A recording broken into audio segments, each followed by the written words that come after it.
Hey there people, Cariocekus here, back with another video. I'm not dead yet, and in this one we're gonna take a look at Immortals Fenyx Rising. A game that does not look like a Ubisoft game, but after you start playing it, it definitely feels like one. It's always good to see a new IP, and not just another number being added in front of the name. And as always people, you can find me over on Twitch, links for that in the video description down below. Yeah, let's jump into the video and see what is Immortals Fenyx Rising. It's an open world game from Ubisoft. This should already tell you a lot of how it plays. The game feels very familiar because it follows the Ubisoft open world formula. A big open world with lots to explore and find. Exploration does feel rewarding, except when you just get another color variant for your armor or weapons. That kinda sucks. Sometimes it also feels a little bit forced. For example, if enemies are a bit too difficult, you'll need to find what you need for the upgrades. You also find new weapons and armor through exploration. It does help that you will run into quests randomly when going for the chests and items you need. And when you do, Prometheus and Zeus start their back and forth, which is always a pleasure to hear, and it's one of the best parts of the game. Totally alone, this young hero was determined to save his fellow soldiers and brother. Boring! Can we skip this part? No, this is important for the sense of atmosphere. Or you might run into puzzles, and if you like them, they do help you take a break from all the fighting. Puzzles give you skill points that you can use to upgrade your character. You have the fresco puzzles where you have to complete a specific picture by sliding the blocks. Have the classic guiding an arrow through loops. A lot of pressure plate related puzzles. This game has a lot of them. And some you are forced to do because they are part of the actual story.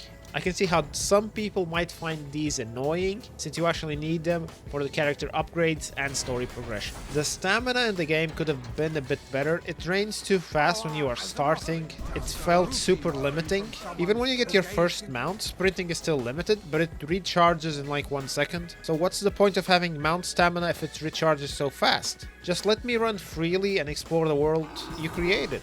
I do love the art style. It's probably one of my favorites. And this game does look good and run well. Better when I'm not streaming. The options let you customize most of the HUD you have in game for the experience you want.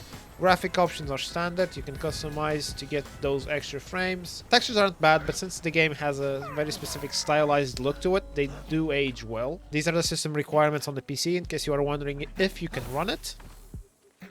The fighting here is pretty straightforward. You have your light and heavy attacks, you can time your dodges and your parries, and you also have the godly powers. Not too much depth to it. You time your dodges and your parries and smack the enemies until they go flying across the skies. Even on normal difficulty, the game did present a good challenge, which was a pleasant surprise. Now back to the upgrade system, I did like how they did it. You don't just upgrade a single piece, instead you upgrade a category.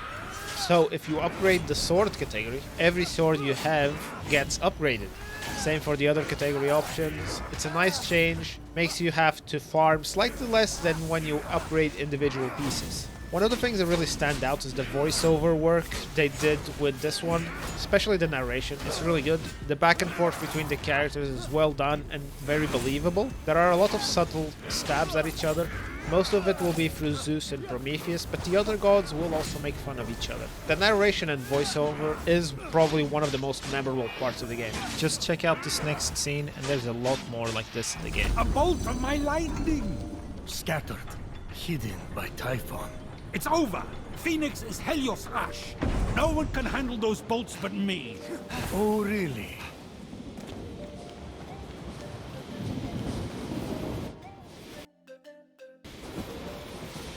A replica of Zeus's lightning bolt? No way! Power surged through Phoenix. It was too much for him to bear. What's happening to me? Bye-bye, mortal. And then, just like that, it stopped. No! The wings grounded the lightning. They were designed to withstand storms.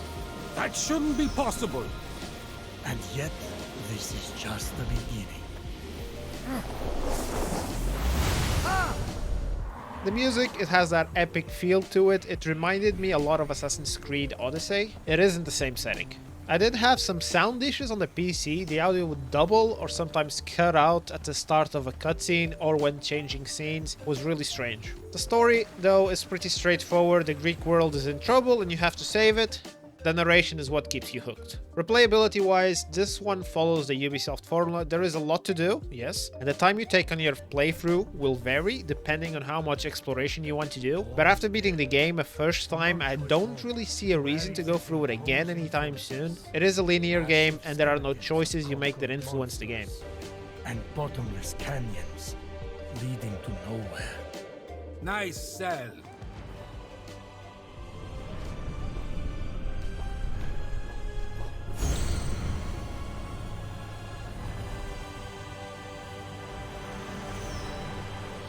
I found a new IP from Ubisoft that stands out for the narration and not taking itself too seriously. It was released during a busy time of the year, and it being a new IP, it might have been ignored over the other big releases. But if open world is your type of game, give this colorful Greek tale a go. I was pleasantly surprised by it, and that's going to be it for Immortals Fenyx Rising. You can find me over on Twitch, links in the video description down below, and as always people, thanks for watching, stay safe, drink your water.